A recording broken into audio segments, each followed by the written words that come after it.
Hello friends, welcome back to my channel. मैं हूं आपकी फ्रेंड वर्षा। आज की इस वीडियो में हम बात करेंगे बीएड एंट्रेंस एग्जाम के कॉमर्स की रिवीजन क्लासेस की। ये रिवीजन क्लासेस हम बाइलिंगुअल करेंगे तो आपको कोई प्रॉब्लम नहीं होगी। और ये मॉर्निंग में आपको 11 बजे और इवनिंग में आपको 7:30 पे क्लासेस मिलेंगी, तो देखना ना भूलेगा। ये सारे क्वेश्चन हम पहले करा चुके हैं। रिविजन क्लासेस का मतलब होता है हम उन्हीं को आपको रिवाइज कराएंगे, जिससे कि आपको वो सारे कॉन्सेप्ट फिर से क्लियर हो जाए अगर आप भूल गए हैं तो। और इससे आपको एक कॉन्फिडेंस भी बनेगा कि हाँ, ये क्वेश्चंस आपने पहले कर रखे हैं, ये सारे आपको आते हैं। तो रिवीजन क्लासेस हम ये करेंगे। और इसके अलावा कोई और भी आपकी क्वेरी लगती है तो आप ज़रूर बताइएगा। और आप मुझे मेरे चैनल पे फॉलो कर सकते हैं, आप मुझे सोशल मीडिया पे भी फॉलो कर सकते हैं और अपनी क्वेरी को वहाँ भी पूछ सकते हैं। तो चलिए वीडियो को स्टार्ट करते हैं। फर्स्ट क्वेश्चन पे आते हैं। Auditing is compulsory. अब जो ऑडिटिंग है वो हमारा कंपलसरी किस कंपनी के लिए है वो हमें बताना है। ऑप्शंस हैं in joint stock company, in sole trading, in partnership और ऑल ऑफ द अबव।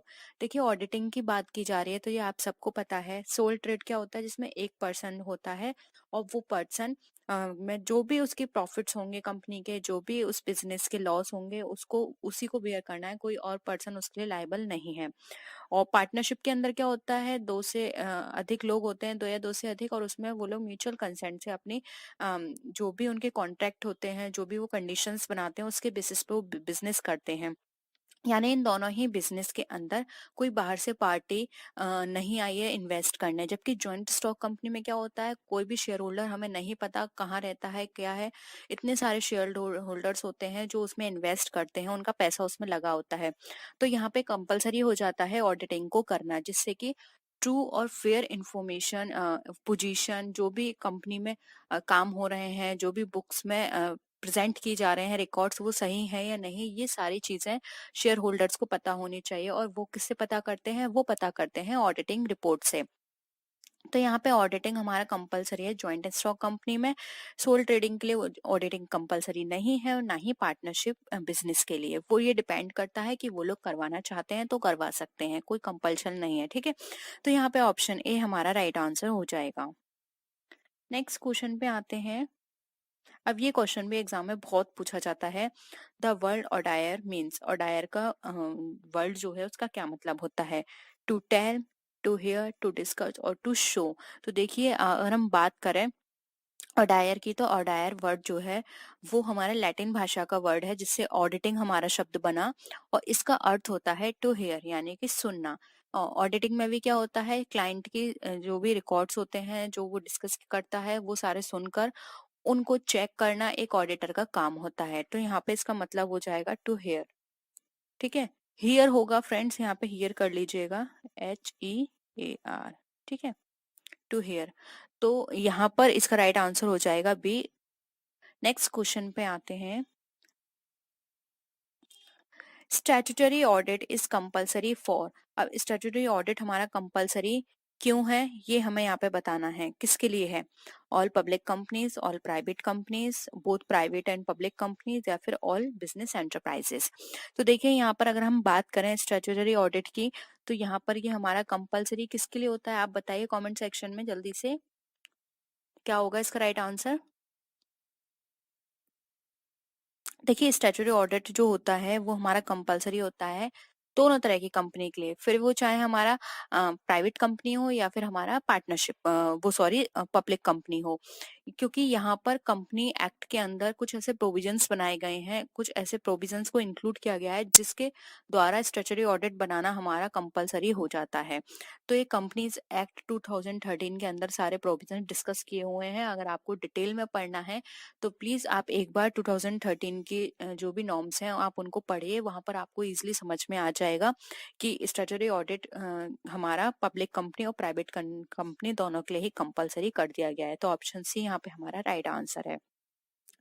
यहाँ पर हम कल का एक क्वेश्चन डिस्कस कर लेते हैं। गोपाल जी शर्मा का एक कमेंट था, उन्होंने बोला था कि पीरियोडिक ऑडिट और हमारा कंटिन्यूस ऑडिट में उन्हें कंफ्यूजन है। तो देखिए कंटिन्यूस ऑडिट होती है, ये हमारी कंटिन्यूस बेसिस पर होती है। इसमें कंपनी के स्टाफ भी हो सकते हैं, कंपनी का मेन अपॉइंटमेंट ऑडिटर भी हो सकता है। अब स्टाफ इसलिए होगा क्योंकि कई कंपनियां अलग से किसी ऑडिटर को अपॉइंट नहीं करती हैं, जो अकाउंटेंट होते हैं या किसी अदर पर्सन को भी वो वहां पर इनको जो रिकॉर्ड्स होते हैं उनको चेक करने के लिए रख सकते हैं। तो या तो स्टाफ मेंबर्स होंगे या फिर ऑडिटर कंपनी के रिकॉर्ड्स को डेली चेक करेगा। अब वो डेली भी ऐसे हो सकता है, फोर्टनाइट हो सकता है, मंथली हो सकता है, वीकली हो सकता है, ठीक है। इस बेसिस पे डेली उसको चेक किए जाएंगे, और अगर कोई ऑडिटर अपॉइंट करता है तो डेली विजिट कर सकता है कभी भी कंपनी के अंदर। तो ये हो गया हमारा कॉन्टिन्यूस ऑडिट, लगातार होगी वो ऑडिटिंग।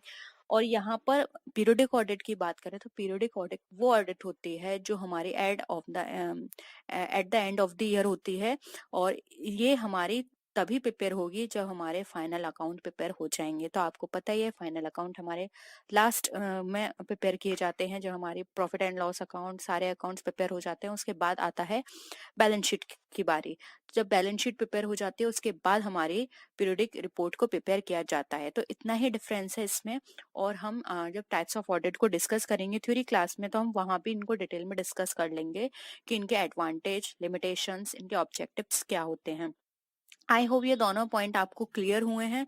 और अगर अभी भी आपको क्लियर नहीं हुआ तो प्लीज कमेंट सेक्शन में बता सकते हैं। क्लियर हो गया है तो ये भी कमेंट सेक्शन में जरूर बताइए। और कोई भी टॉपिक हो तो उसको भी बता सकते हैं, कोई भी क्वेश्चन हो उसको बता सकते हैं, हम नेक्स्ट क्लास में उनको फिर से डिस्कस कर लेंगे। बीच में हम इसलिए डिस्कस नहीं करते फ्रेंड्स क्योंकि एक टाइम होता है उसके अंदर ही मुझे अपनी क्लास कंप्लीट करनी होती है, और अगर मैं बीच में आप लोगों के क्वेश्चंस करूंगी तो थोड़ा डिस्टरबेंस हो जाता है। ठीक है, तो आप बेझिझक नीचे कमेंट सेक्शन में बता सकते हैं। और प्लीज आप ना क्वेश्चन नंबर जरूर लिख दिया करिए कि ये वाला क्वेश्चन नंबर है। वैसे क्वेश्चन नंबर मैं ही नोट नहीं करती, बट आप थोड़ा सा क्वेश्चन भी दिया करिए कि ये वाला क्वेश्चन है, तो उसके बेसिस पर हम उसको नेक्स्ट क्लास में फिर से डिस्कस कर लेंगे। ठीक है, तो इसका राइट आंसर क्या है हमारा सी।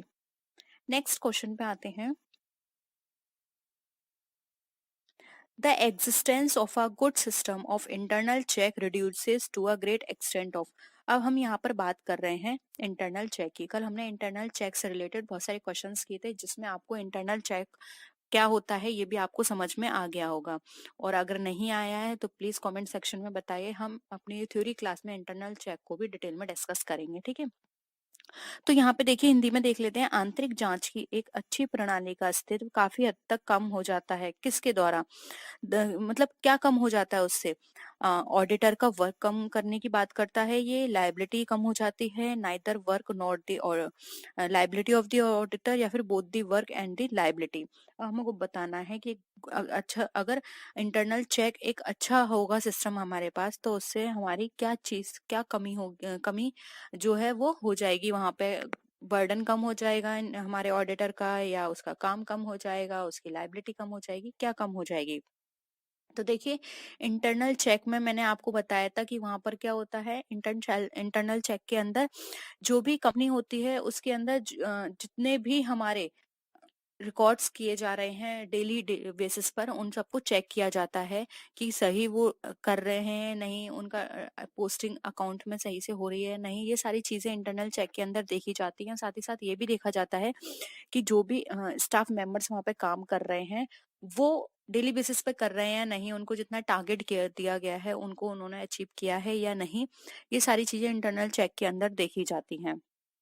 तो देखिए यहाँ पर अगर ये सारी चीजें पहले ही चेक कर दी जाएंगी तो यहाँ पर सबसे बड़ा बेनिफिट किसको मिलेगा? वो मिलेगा हमारे ऑडिटर को।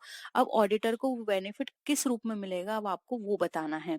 तो देखिए अगर हम बात करें यहाँ पर कि वो क्या होगा या किस रूप में यहाँ पे उसको बेनिफिट मिलेगा, तो वो मिलेगा उसके काम से।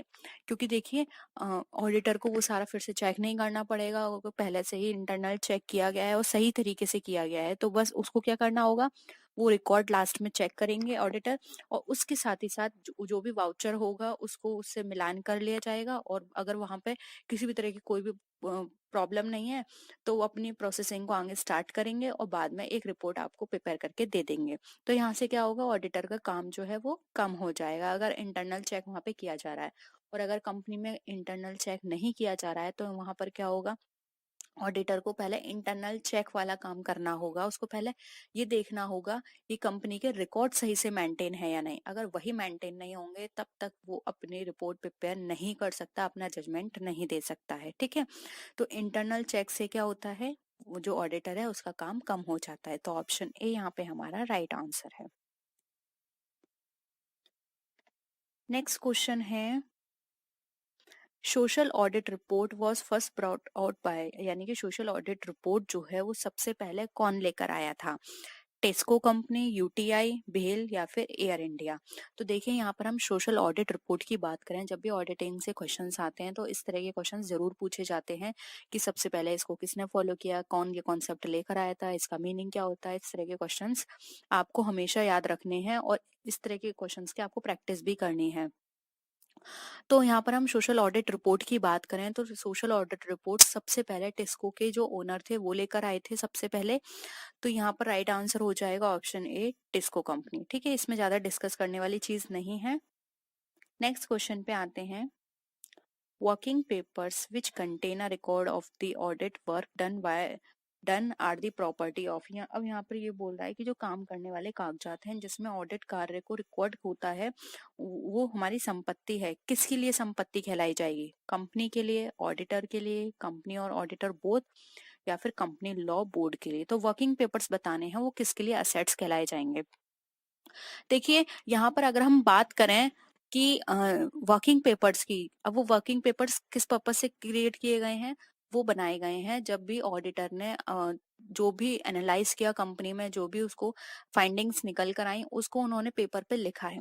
तो वो उसके लिए क्या है, वो मेन पॉइंट है जिसके बेसिस पर वो रिपोर्ट अपनी प्रिपेयर कर सकता है और अपना जजमेंट दे सकता है।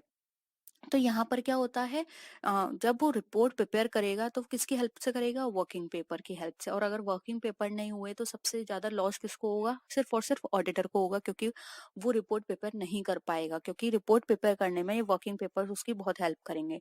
इसलिए यहाँ पे असेट्स की बात की गई है, प्रॉपर्टी की बात की गई है, तो ये ऑडिटर के लिए प्रॉपर्टी की तरह काम करेगा। उसको उसे सेव करके रखना पड़ेगा क्योंकि उसी से ही उसको अपनी रिपोर्ट प्रिपेयर करनी है। ठीक है, तो ऑप्शन बी यहाँ पे हमारा ऑडिटर राइट आंसर हो जाएगा। कंपनी को उन पेपर से कोई लेना देना नहीं है, कंपनी को तो सिर्फ क्या चाहिए, रिपोर्ट चाहिए। तो यहाँ पे कंपनी कट जाएगा, बोथ नहीं होगा। कंपनी लॉ बोर्ड को भी कोई मतलब नहीं है, उन्होंने बस आपको प्रोविजंस रूल्स दे दिए हैं, उनको फॉलो करना कंपनी का काम है। और कंपनी वो फॉलो किस तरह से करेगी, ऑडिट करा के। और ऑडिट रिपोर्ट उसको बस चाहिए, अब वो कैसे भी पेपर की करे एक ऑडिटर, वो ऑडिटर के ऊपर है। तो यहाँ पर जो हमारे असेट है, अगर हम असेट की बात करें तो वो सिर्फ वो वर्किंग पेपर जो है सिर्फ एक ऑडिटर के लिए है। तो ऑप्शन बी यहाँ पे हमारा राइट आंसर है। नेक्स्ट क्वेश्चन है, the vacancy caused by the registration of an auditor is filled only by. अब यहाँ पर बात की जा रही है, अगर किसी भी तरह की कोई वैकेंसी है ऑडिटर की पोस्ट पर तो वो किसके द्वारा भरी जाएगी, the share holders in the annual general meeting, the board of directors, the company law board, या फिर the managing director of the company. अब यहाँ पे वैकेंसी की बात की जा रही है कि एक तरह से आप ये समझ लीजिए कि जो ऑडिटर है उसका अपॉइंटमेंट कौन करेगा। ठीक है, एनुअल जनरल मीटिंग में share holders, board of directors, company law board, या फिर मैनेजिंग डायरेक्टर। तो यहाँ पे देखिए राइट आंसर होगा ऑप्शन ए। जो शेयर होल्डर्स होते हैं वो एनुअल जनरल मीटिंग में अपने वोट से वहां पर एक ऑडिटर अपॉइंट करते हैं कि हाँ इस पर्सन को एक अपॉइंटमेंट देना चाहिए, या फिर इस पर्सन से हम चाहते हैं कि ये इस कंपनी का ऑडिट करे। ठीक है, तो ये काम होता है हमारे शेयर होल्डर्स का। अब यहाँ पे मैनेजिंग डायरेक्टर और डायरेक्टर्स इसलिए नहीं आते क्योंकि ये जो रिपोर्ट प्रिपेयर की जा रही है किसके लिए प्रिपेयर की जा रही है, सिर्फ और सिर्फ शेयर होल्डर्स के लिए। अगर यहाँ पर मैनेजिंग डायरेक्टर है या फिर कंपनी का कोई भी हेड है वो इनको अपॉइंट करता है तो वहाँ पे शेयर होल्डर के मन में यही बात बनी रहेगी कि इन लोगों ने अपॉइंट किया है, हो सकता है ये सही से रिपोर्ट ना दे, ये कंपनी को ही अच्छा बताएगा, हो सकता है कि ये उनके अंडर में रह के काम करे। ठीक है, इसलिए यहाँ पर जो अपॉइंट किए जाते हैं ऑडिटर वो शेयर होल्डर के थ्रू किए जाते हैं एनुअल जनरल मीटिंग में। Board of directors, company law board या मैनेजिंग डायरेक्टर का इनमें कोई रोल नहीं होता है। ठीक है, तो ऑप्शन ए हमारा राइट आंसर हो जाएगा। नेक्स्ट क्वेश्चन पे आते हैं, under the companies act the statutory cost audit is conducted as per the provisions और हमें यहाँ पे बताना है कंपनी एक्ट में किस प्रोविजन के अंदर हमारी जो स्टैट्यूटरी कॉस्ट ऑडिट है वो कंडक्ट की जाती है। Section 209 subsection D, section 233 subsection 3, section 23 subsection B या फिर सेक्शन 224। तो देखिए यहाँ पर अगर हम बात करें तो यहाँ पर आप 233 कर लीजिए, 233, ठीक है, सबसेक्शन बी। ठीक है, तो यहाँ पर हमें बताना है जो स्टैट्यूटरी ऑडिट है वो हमारी किस प्रोविजन के अंदर बनाई जाती है। तो देखिए यहाँ पर जो हमारी स्टैट्यूटरी कॉस्ट ऑडिट जो होती है वो सभी प्रकार की कंपनी के लिए अनिवार्य नहीं होती, ये सिर्फ उन्हीं कंपनियों के लिए कंपलसरी होती है जिन्हें 209 सबसेक्शन डी के अंतर्गत लागत जो अकाउंट्स हैं उनको रखना जरूरी होता है, और अगर वो उन बुक्स को रखेंगे तो वहां पर उनका ऑडिट कराना भी उनके लिए कंपलसरी हो जाएगा। तो 209 के अंदर तो ये बताया गया है कि जो बुक्स हैं उनको किस तरह से मेंटेन करना है। और जो अगर यहाँ पर हम बात कर रहे हैं सिर्फ और सिर्फ ऑडिट की, तो देखिए ऑडिट की बात हमारी बताई गई है प्रोविजन हमारे सेक्शन 233 सबसेक्शन बी में। तो यहाँ पे ऑप्शन सी हमारा राइट आंसर हो जाएगा। बुक से रिलेटेड बात की गई है 209 सबसेक्शन डी में, और अगर हम ऑडिट की बात करें तो ये की गई है सेक्शन 233 सबसेक्शन बी में। तो इसका राइट आंसर हो जाएगा option number C. Next question पे आते हैं। Consider the following documents. अब हमें यहाँ पे डॉक्यूमेंट्स उनको अरेंज करना है। देखिए फर्स्ट है हमारा ऑडिट रिपोर्ट, फिर है ऑडिट नोटबुक, ऑडिट प्रोग्राम या फिर ऑडिट फाइल्स। अब इनको हमें सीक्वेंस में लगाना है कि कौन सा पेपर जो है कब प्रिपेयर किया जाता है या फिर किस हिसाब से उनको हम प्रिपेयर करेंगे अगर हमें ऑडिट करवानी है तो देखिए यहाँ पर अगर हम ऑडिटिंग की बात करें तो उसमें सबसे पहले क्या आएगा, एक ऑडिट प्रोग्राम। और आपने ऑडिट प्रोग्राम कल ही मैंने आपके साथ डिस्कस किया था। ऑडिट प्रोग्राम में क्या होता है, जिसके अंदर सारी चीजें ही मेंशन होते हैं कि एक ऑडिटर को क्या कैसे करना है, किस तरह से चेक करना है, ये सारी चीजें ऑडिट प्रोग्राम के अंदर है। तो सबसे पहले तो हमें प्रोग्राम बनाना पड़ेगा, तभी हम एक ऑडिटर को अपॉइंट करेंगे, उसको इसके रूल्स समझाएंगे। ठीक है, तो सबसे पहले क्या आ गया, ऑडिट प्रोग्राम। तो यानी देखिए ये है हमारा 1, ये है 2, ये है 3 एंड ये है 4। तो सबसे पहले आ गया ऑप्शन 3। अब देखिए ऑप्शन 3 सबसे पहले है तो हमारा बी ऑप्शन कट गया एंड ऑप्शन डी कट गया। तो आप एलिमिनेशन से करा करिए, ऐसे क्वेश्चंस को बहुत आसानी होती है। ठीक है, तो सबसे पहले 3 आ गया। अब देखिए ऑडिट प्रोग्राम हमने बना लिया। ऑडिट प्रोग्राम बनाने के बाद क्या होगा, अब यहाँ पर जो भी ऑडिटर है वो वहां पर कोई भी चीज चेक करेगा तो उसको क्या करेगा, अपनी नोटबुक में नोट करेगा। तो उसके बाद क्या आ जाएगी, ऑडिट नोटबुक, यानी कि ऑप्शन 2। अब देखिए ऑप्शन 2 यहाँ पे सी बी कट गया। ठीक है, तो ऑप्शन 1 ही बचा, लेकिन एक बार और देख लेते हैं। 3 हो गया, 2 हो गया, अब बचा 1 एंड 4। तो आप सबको पता है ऑडिट रिपोर्ट सबसे लास्ट में आती है और ऑडिट फाइल उससे पहले प्रिपेयर की जाती है। तो यहाँ पर देखिए सबसे पहले क्या आएगा, 4, फिर आएगा 1। ये होगा हमारा सीक्वेंस 3 2 4 1, जो कि ऑप्शन ए है। सबसे पहले प्रोग्राम डिसाइड किया जाएगा, उस प्रोग्राम के अकॉर्डिंग एक ऑडिटर को काम करना होगा। वो नोटबुक प्रिपेयर करेंगे, नोटबुक प्रिपेयर करने के बाद ऑडिट फाइल प्रिपेयर की जाएगी। ऑडिट फाइल प्रिपेयर करने के बाद सारी फाइंडिंग सब तरह के एनालाइज वाउचिंग करने के बाद उसको चेक करने के बाद जो भी एविडेंस होंगे एक रिपोर्ट प्रिपेयर की जाएगी, जो कि एट लास्ट होती है। तो ऑडिट रिपोर्ट हमारी सबसे लास्ट में आती है। तो ऑप्शन ए यहाँ पे हमारा राइट आंसर हो जाएगा। अब देखिए आप इस क्वेश्चन को दूसरी तरह से भी कर सकते थे। आप सबको पता है कि ऑडिट रिपोर्ट सबसे लास्ट में प्रिपेयर की जाती है, तो ऑप्शन 1 हमारा सबसे पहले है ऑडिट रिपोर्ट। अब देखिए ए 1 ऑप्शन हमारा लास्ट में किसी में नहीं दे रखा है, ये दे रखा है सिर्फ और सिर्फ ए ऑप्शन में। ठीक है, आप इस तरह भी कर सकते हैं। ठीक है, तो थोड़ा सा आपको बस अपना कॉमन सेंस लगाना होगा और उसके बेसिस पर भी आप ये सारे क्वेश्चंस कर सकते हैं। वैसे भी ऑडिटिंग एक ऐसा सब्जेक्ट है जो कि बहुत इजी है, बस थोड़ा सा समझने की जरूरत है। बाकी तो आप थोड़ा सा भी अगर आपने और भी चीजें पढ़ी हैं, अपने डेली लाइफ में बहुत सारी चीजें देखते हो, उसके बेसिस पर भी आप इनके आंसर कर सकते हो। नेक्स्ट है internal auditor can be removed by. अब एक इंटरनल ऑडिटर जो होता है वो किसके द्वारा रिमूव किया जाता है, management, share holders, statutory auditor या फिर गवर्नमेंट। अब देखिए यहाँ पे इंटरनल ऑडिटर की बात की जा रही है। इंटरनल यानी कि जो कंपनी के अंदर कंपनी के रिकॉर्ड्स को चेक करेगा। ठीक है, अब कंपनी के अंदर के सारे कामों को देखेगा वो। कि सही से लेजर में तो पोस्टिंग नहीं हुई है, लेजर में पोस्टिंग अगर कर दी गई है तो उनको उनकी सब्सिडरी बुक्स जो है उनमें सही से पोस्टिंग करी है या नहीं, ये सारे इंटरनल ऑडिटर के काम होते हैं। ठीक है, जो कि इंटरनल ऑडिटर किसका पार्ट होगा? इंटरनल कंट्रोल का। ऑडिटर मैंने कल आपको बताया था इंटरनल ऑडिट कौन करेगा? Internal auditor. और इंटरनल ऑडिट किसका पार्ट है? इंटरनल कंट्रोल का। तो जब सारी चीजें इंटरनली बेसिस पर की जा रही हैं तो इंटरनली बेसिस पर ये सारे हेड किसको बनाया जाएगा? इसका वो बनाया जाएगा हमारा मैनेजमेंट को। ऑप्शन ए यहाँ पे हमारा राइट आंसर हो जाएगा। शेयर होल्डर को इंटरनल कोई लेना देना नहीं है, उन्होंने जो एनुअल जनरल मीटिंग में जिसको अपॉइंट किया है उनसे उनको अच्छी रिपोर्ट चाहिए। ठीक है, तो उनको इंटरनल ऑडिटर से कोई लेना देना नहीं है। वहीं स्टैट्यूटरी ऑडिटर को भी इंटरनल ऑडिटर से कोई मतलब नहीं है। और गवर्नमेंट की बात करें तो गवर्नमेंट भी कोई इंटरफेयर नहीं करती। उन्होंने तो गवर्नमेंट सिर्फ उसके बेसिस पे काम करेगी कि जो भी कंपनी लॉ बोर्ड के द्वारा रूल बनाए गए हैं, कंपनीज एक्ट में रूल दिए गए हैं, उनके अकॉर्डिंग ये कंपनी उनको फॉलो कर रही है या नहीं, बस इतना काम होता है। तो इसको रिमूव करना, इसको अपॉइंट करना एक मैनेजमेंट का काम है। अब वो इसको अपॉइंट करे या ना करे ये भी डिसीजन एक मैनेजमेंट का ही होता है। तो ऑप्शन ए यहाँ पे हमारा राइट आंसर है। नेक्स्ट क्वेश्चन है रूटीन चेकिंग रिड्यूसेस द। अब जो रूटीन चेकिंग है वो क्या कमी करती है? ठीक है, क्या रिड्यूस करेगी आपकी? Work of an auditor, liability of an auditor, both above या फिर नन ऑफ द अबव। अब देखिए ये क्वेश्चन भी मैंने अभी आपको साथ डिस्कस कर चुकी हूँ, बस पूछने का तरीका अलग है, क्वेश्चन वही है।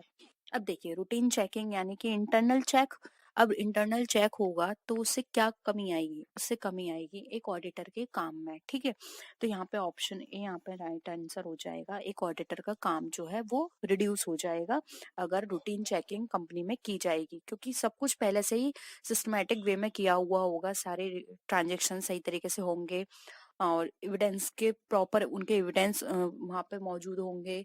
सारी चीजें अच्छी सिस्टमेटिक वे में चलेंगी। कोई भी ऐसा नहीं होगा कि आपको कोई भी ट्रांजेक्शन देखना है तो वहां पर आपको लगे अरे इसका तो वाउचर ही नहीं है, इसका तो एविडेंस ही नहीं है, ये कहाँ से एंट्री हो गई। तो वहां पर उनकी सब्सिडरी बुक भी अवेलेबल होंगी सिस्टमेटिक वे में, तो आप कभी भी अगर कोई भी ऑडिटर चाहता है रैंडमली तो वो उनको चेक कर सकता है। तो रूटीन चेकिंग से क्या होता है एक ऑडिटर का काम जो है वो कम हो जाता है। तो ऑप्शन ए यहाँ पे हमारा राइट आंसर है। ऑडिट इज कंडक्टेड रेगुलरली और irregularly through out the year it is called. यानी कि जब भी हमारी ऑडिट कंडक्ट की जाती है या फिर ऑडिट होती है, अब रेगुलरली बेसिस पर हो या फिर इरेगुलरली बेसिस पर थ्रू आउट द ईयर, तो उसको क्या बोलते हैं? Continuous audit, statutory audit, internal audit या फिर इंटरिम ऑडिट। तो देखिए फ्रेंड्स यहाँ पर हम बात कर रहे हैं ऑडिट की, जो कि यहाँ पे साफ साफ बोल रखा है कि रेगुलर और इरेगुलर दोनों तरह की बेसिस पर की जा रही है। तो देखिए यहाँ पर इसको बोलते हैं हम कॉन्टिन्यूस ऑडिट। यहाँ पर देखिए साफ साफ दे रखा है नियमित रूप से या अनियमित। अब कैसे भी हो सकती है। देखिए एक होती है डेली बेसिस पर, डेली जो भी ट्रांजेक्शन हो रहे हैं उनको आप डेली डेली रिकॉर्ड कर रहे हो। ठीक है, एक तो ये हो गई। और एक हो गई आपकी डेली ना करके आप वीकली मंथली कर रहे हो, लेकिन हो तो आपकी हमेशा के लिए रही है, पूरे साल हो रही है, तो इसलिए इसको कॉन्टिन्यूस ऑडिट बोला गया है। स्टैट्यूटरी ऑडिट वो ऑडिट होती है जो कि कंपलसरी होती है और जिसको करवाना जरूरी होता है। किस पर्पज से? कि क्योंकि आप सबको पता है कि कंपनी के अंदर बहुत सारे स्टेक होल्डर्स होते हैं जिनका पैसा कंपनी में लगा होता है, तो उनको ट्रू इन्फॉर्मेशन देने के लिए ये ऑडिट की जाती है। इंटरनल ऑडिट की जाती है इंटरनल कंट्रोल के बेसिस पर, कि जो भी कंपनी के अंदर काम हो रहा है वर्कर्स के द्वारा वो सही तरीके से जो भी पैरामीटर्स दिए गए हैं उसके अकॉर्डिंग हो रहा है या नहीं। इंटरिम ऑडिट होती है जो कि जो भी ऑडिट होगी उस जैसे 2 टाइम पीरियड है, हर महीने ऑडिट होती है, उनके बीच में एक और ऑडिट कराना वो हमारा इंटरिम ऑडिट कहलाता है। ठीक है, तो यहाँ पे कॉन्टिन्यूस ऑडिट हमारा ए राइट आंसर हो जाएगा। नेक्स्ट क्वेश्चन पे आते हैं, विच of the following statement is correct. अब हमें बताना है इसमें से कौन से स्टेटमेंट जो है वो हमें करेक्ट है। फर्स्ट ऑप्शन है internal control is a part of internal check, internal check and internal audit are the same, internal audit is a part of internal control. Fourth option है internal control is a part of internal audit. देखिए यहाँ पे हमें correct statement की बात करनी है, तो आप सबको मैं बता दूं, जो इंटरनल कंट्रोल होता है उसके अंदर दो पैरामीटर्स आते हैं। एक आता है हमारा इंटरनल ऑडिट, और दूसरा पैरामीटर जो आता है वो होता है इंटरनल चेक, जिसके अंदर इंटरनल कंट्रोल के अंदर ये दोनों काम करते हैं। इंटरनल कंट्रोल आप किस तरह से करोगे, या तो आप इंटरनल चेक करवाओगे जो भी आपने रिकॉर्ड्स किए हैं उनका, और या फिर आप इंटरनल ऑडिट कंडक्ट कराओगे, उसी के थ्रू तो आप कंट्रोल कर सकते हो। तो देखिए यहाँ पे ऑप्शन सी हमारा राइट आंसर हो जाएगा। इंटरनल ऑडिट जो है किसका पार्ट बन जाएगा, इंटरनल कंट्रोल का। ऑप्शन वन बोल रहा है internal control is a part of internal check. नहीं नहीं, ये बिल्कुल भी नहीं है, जबकि इंटरनल कंट्रोल है इसका पार्ट, ना कि इंटरनल कंट्रोल इंटरनल चेक का पार्ट है। तो ये तो हमारा गलत हो गया। सेकंड ऑप्शन बोल रहा है internal check and internal audit are the same. नहीं, सेम नहीं है। इंटरनल चेक में सिर्फ चेक किया जाता है, इसमें कोई रिपोर्ट नहीं दी जाती, जबकि इंटरनल ऑडिट में एक रिपोर्ट भी दी जाएगी। जो भी फाइंडिंग्स मिलेंगे कि हाँ ये सही तरह से हो रहा है या नहीं, इन सब के बेसिस पे इंटरनल ऑडिट में एक रिपोर्ट प्रिपेयर की जाती है, जबकि चेक में ऐसा कुछ भी नहीं होता। तो ऑप्शन ये भी हमारा कट गया। फिर है हमारा internal control is a part of internal audit. Again वही वाली बात है, इंटरनल कंट्रोल इसका पार्ट नहीं है, इंटरनल ऑडिट इसका पार्ट होता है। ठीक है, तो आई होप ये क्वेश्चन भी आपको क्लियर है और सारे ऑप्शंस भी। नेक्स्ट आते हैं मैनेजमेंट ऑडिट इज। अब मैनेजमेंट ऑडिट क्या है आपको ये बताने हैं। ऑप्शन है audit of the accounts of the company by its own management, यानी कि जो भी अकाउंट्स है उनको ऑडिट करना कंपनी के खुद के मैनेजमेंट के द्वारा। सेकंड ऑप्शन है audit of the companies account done by government auditors, यानी कि जो भी ऑडिट है कंपनी का वो गवर्नमेंट ऑडिटर्स के द्वारा करवाया जाए, ये फाइंड आउट करने के लिए कि जो मैनेजमेंट की कमियां हैं या फिर मैनेजमेंट जो है वो किस तरह से काम कर रहा है, फेल तो नहीं है वो उसको करने में, ये सारी चीजें चेक करना। थर्ड ऑप्शन है periodic self appraisal by management, यानी कि पीरियडिक बेसिस पे सेल्फ मैनेजमेंट करना मैनेजमेंट के द्वारा उनकी फंक्शनिंग को लेकर, उनके ऑपरेशंस को लेकर। फोर्थ ऑप्शन है inspection of companies account by government representatives to prevent operation of the shareholders, यानी कि इंस्पेक्शन करना गवर्नमेंट रिप्रेजेंटेटिव के द्वारा कि वो किसी भी तरह का जो शेयर होल्डर्स हैं उनके लिए कोई ऑपरेशन का काम तो नहीं कर रहा। ऑपरेशन का मतलब यहाँ पर होता है उनको उत्पीड़न का, या फिर उनको किसी भी तरह से एक्सप्लॉइट करने का। आप इसका एक्सप्लॉइट लेकर भी चल सकते हैं। ठीक है, तो हमें बताना है मैनेजमेंट ऑडिट क्या होता है। तो देखिए मैनेजमेंट ऑडिट की यहाँ पे बात करें तो नाम से ही साफ पता चल रहा है मैनेजमेंट के द्वारा किया गया ऑडिट, यानी कि यहाँ पे एक टाइम बेसिस पर जो भी उन्होंने टाइम मेंशन किया है, डेली बेसिस पर हो गया या फिर वीक बेसिस पर हो गया, एक पीरियोडिक बेसिस पर यहाँ पे मैनेजमेंट सेल्फ अप्रेजल करता है सारे एस्पेक्ट को लेकर। अब वो उनके ऑपरेशन भी हो सकते हैं जो उनको टारगेट दिया उसके बेसिस पर हो सकते हैं, उनकी फंक्शनिंग के बेसिस पर हुए हो सकते हैं। तो ये खुद का सेल्फ अप्रेजल यहाँ पे किया जाता है, उसको मैनेजमेंट ऑडिट कहा जाता है। तो ऑप्शन सी यहाँ पे हमारा राइट आंसर हो जाएगा। ठीक है,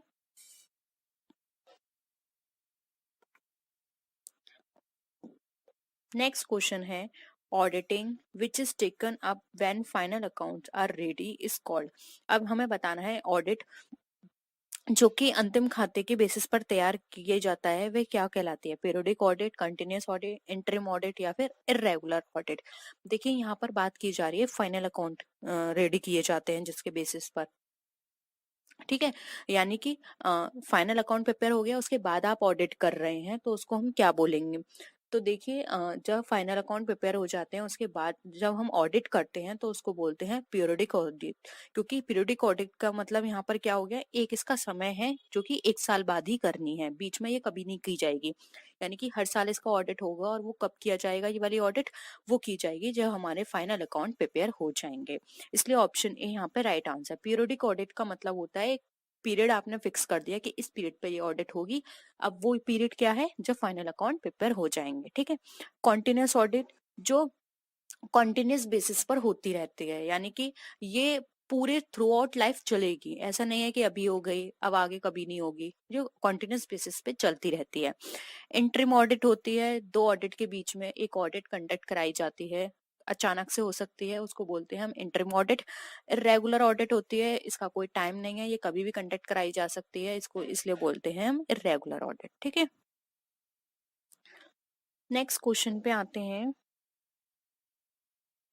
when accounting work is distributed among the staff members in such a way that the work done by one person is independently or automatically checked by another person, the system is called। यानी कि ऐसा accounting work जो कि आप staff members को allocate कर दिया गया है, जिसमें ऑटोमेटिकली क्या हो रहा है, एक पर्सन का काम काम जो है वो दूसरा पर्सन चेक कर रहा है उसे। ऐसा एक सिस्टम बना दिया गया है कि ऑटोमेटिकली एक पर्सन की चेकिंग दूसरे पर्सन के द्वारा हो रही है और दूसरे पर्सन की तीसरे पर्सन के द्वारा। तो उस सिस्टम को क्या कहा जाता है? Internal audit, internal check, test checking या फिर कॉन्टिन्यूस ऑडिट। तो देखिए यहाँ पर अगर हम बात करें इस तरह की सिस्टम की या ऑडिट की, तो देखिए इसमें साफ दे रखा है कि यहाँ पे चेक किया जा रहा है एक पर्सन का काम दूसरे पर्सन के द्वारा। तो देखिए ये क्यों किया जाता है? एक कंट्रोल बनाने के लिए, जिससे कि फर्स्ट पर्सन को लगे, एक पर्सन को लगे कि मुझे सही करना है काम, क्योंकि मेरा जो काम है वो दूसरा पर्सन चेक करेगा, और दूसरे को लगे कि मुझे सही करना है क्योंकि मुझसे आगे जो पर्सन है या मेरे बाद जो काम करेगा, इस फाइल को देखेगा, उसको ये मिल जाएगा, वो मेरी रिपोर्ट देख सकता है। तो यहाँ पर क्या हो गया, कंट्रोल हो रहा है। और ये कंट्रोल किसके बेसिस पे कर सकते हैं? हम इंटरनल चेक के थ्रू। तो यहाँ पे ऑप्शन बी हमारा राइट आंसर हो जाएगा। इसके थ्रू क्या होता है, कंट्रोलिंग भी रही कि अगर आपने किसी पर्सन को कोई टारगेट दिया है तो उसको वो टारगेट करना ही पड़ेगा। अगर वो नहीं करेगा तो दूसरे पर्सन को पता चल जाएगा कि हाँ इसका टारगेट पूरा नहीं हुआ, जिसकी वजह से कंपनी को इसका इतना लॉस हुआ है, या फिर ये प्रोडक्ट कंप्लीट नहीं हो पाया, ये टारगेट अचीव नहीं हो पाया।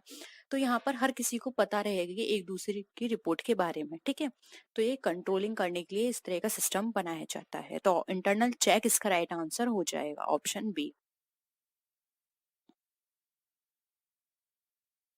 नेक्स्ट आते हैं, देखिए नेक्स्ट क्वेश्चन है, the statutory auditor is duty bound to. अब स्टैट्यूटरी ऑडिटर जो है वो किसके लिए बाउंड है, हमें ये बताना है। ऑप्शंस देख लेते हैं। Review the managerial process and procedures, जो भी मैनेजरियल प्रोसेस और प्रोसीजर्स होते हैं उसको रिव्यू करने के लिए। Prepare the final accounts of the company in accordance with the provision of the company law, यानी कंपनी लॉ के प्रोविजन के अकॉर्डिंग फाइनल अकाउंट प्रिपेयर करने के लिए वो बाउंड है। Submit a report to the members of the company, यानी company के मेंबर्स को रिपोर्ट सबमिट करने के लिए बाउंड है। फोर्थ ऑप्शन है verify physically the various assets of the company, यानी फिजिकली उसको वेरीफाई करना सारी एसेट्स को जो भी कंपनी में काम कर रहे हैं। तो एक कौन सा ऑडिट यहाँ पे पूछा गया है? यहाँ पूछा गया स्टैट्यूटरी ऑडिट किसके लिए बाउंड है। तो आपको स्टैट्यूटरी ऑडिट के बारे में बताना है। देखिए स्टैट्यूटरी ऑडिट का सबसे मेन काम जो होता है वो होता है जो भी ऑडिट वहां पे हो रही है, कंपनी के अंदर ऑडिट की जा रही है, ठीक है, वो काम करने के बाद जो भी उसने काम किया है उससे रिलेटेड एक रिपोर्ट प्रिपेयर करना, और जो कंपनी का जो ओनर है, ठीक है, वो जिसको कंपनी का रियल ओनर कौन कहलाता है? Share holders. तो उन शेयर होल्डर्स को वो रिपोर्ट देना एक स्टैट्यूटरी ऑडिटर का ये सबसे मेन काम होता है। ठीक है, जो भी उसने काम किया है उसकी रिपोर्ट किसको देना? जो भी कंपनी का हमारा रियल ओनर है, यानी कि शेयर होल्डर्स। तो ये यहाँ पर इसका राइट आंसर हो जाएगा। तो ऑप्शन यहाँ पे सी को क्या है, हमारा राइट आंसर हो जाएगा। रिव्यू करना मैनेजरियल प्रोसीजर को, ये इसका काम नहीं होता है। फाइनल अकाउंट प्रिपेयर करना ये भी इसका काम नहीं है, ये अकाउंटेंट का काम है। वेरीफाई करना ये भी इसका काम नहीं है। ठीक है, इसका काम होता है जो भी इसने काम किया है उसके बेसिस पे एक रिपोर्ट तैयार करे और कंपनी के मेंबर्स को, जो भी शेयर होल्डर्स हैं, उनको प्रोवाइड करे। ठीक है, तो ऑप्शन सी यहाँ पे हमारा राइट आंसर है। नेक्स्ट क्वेश्चन पे आते हैं। Internal audit is done. अब जो इंटरनल ऑडिट है वो की जाती है कब? टू हेल्प मैनेजमेंट को मदद करने के लिए, इन डिक्लेयरिंग डिविडेंड, या फिर टू स्टॉप कैपिटल इरोजन, जो कैपिटल इरोजन होती है हमारी, पूंजी क्षरण जिसको बोलते हैं, उसको रोकने के लिए। To reduce cost of production जो आ रही है उसको रोकने के लिए।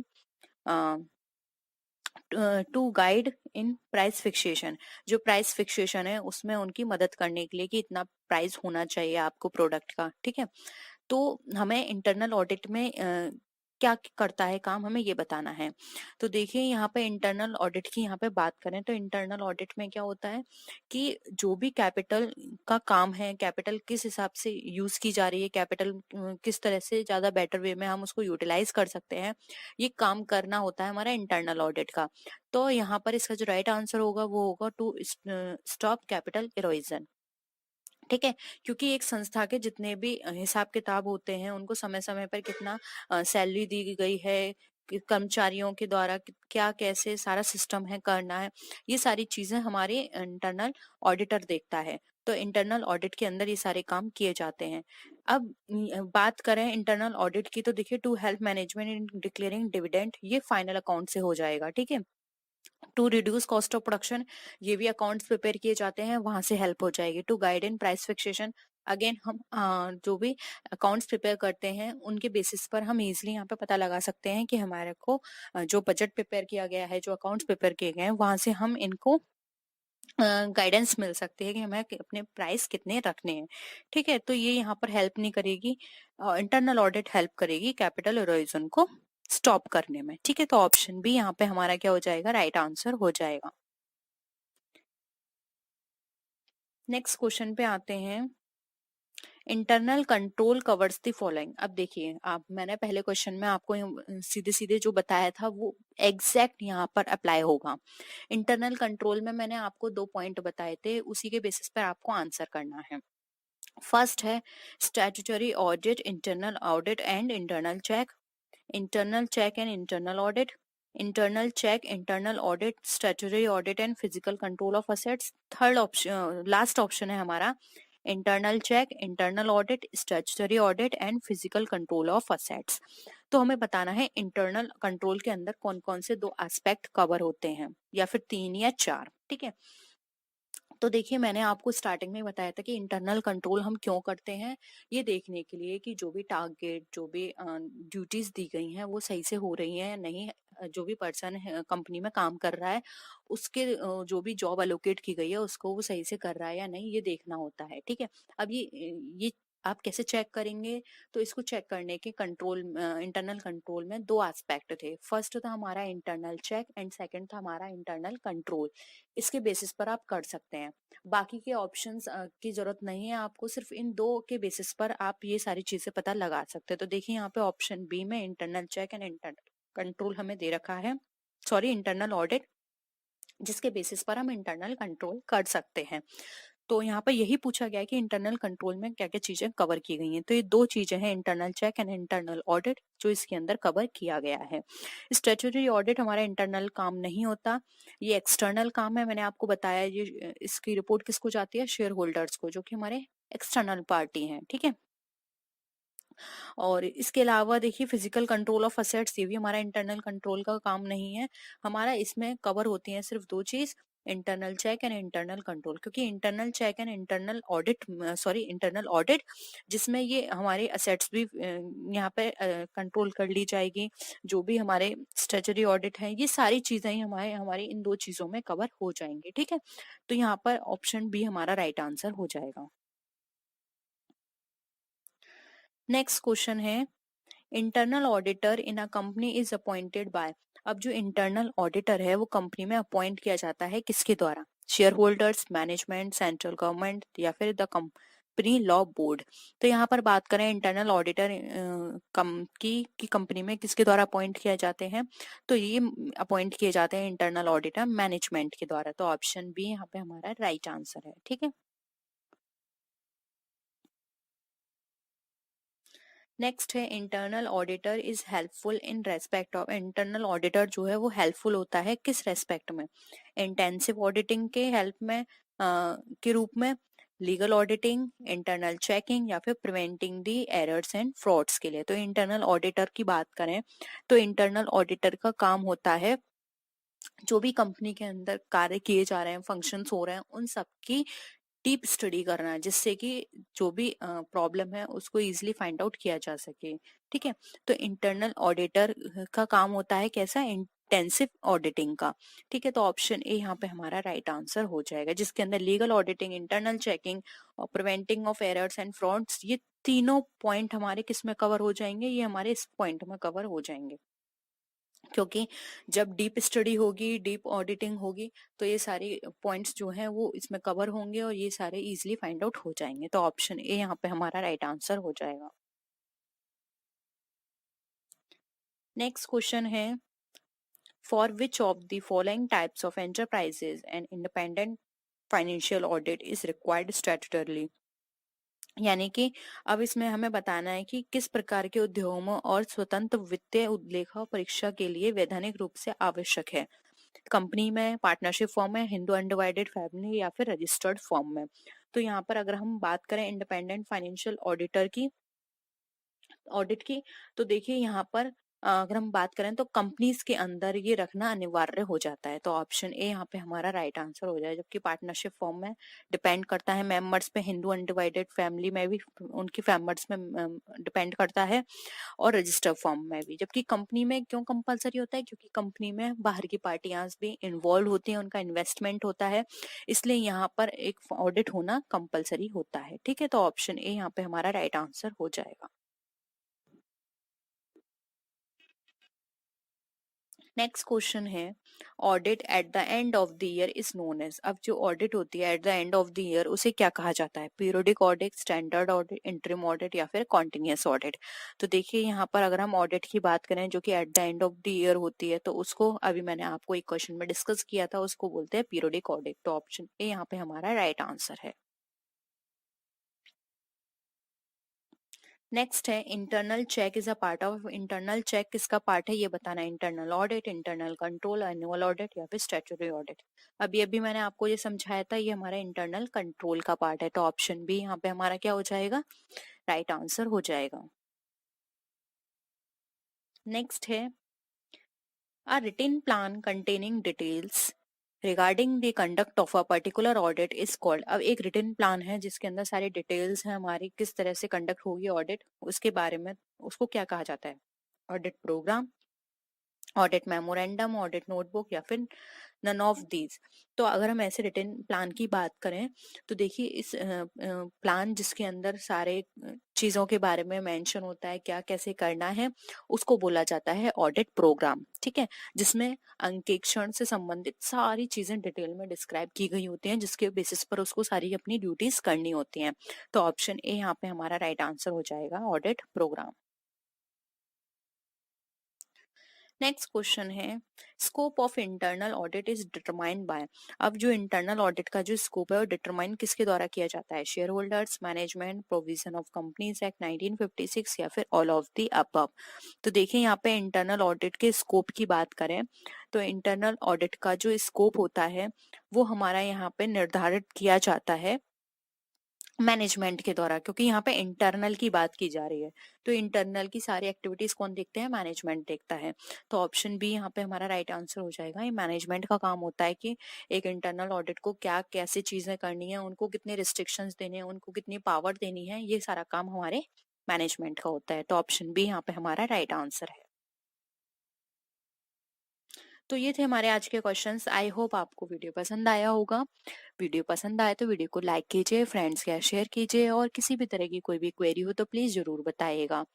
तो नेक्स्ट वीडियो में फिर मिलते हैं आपसे और भी अच्छी वीडियोस के साथ। तब तक के लिए टेक केयर, बाय बाय।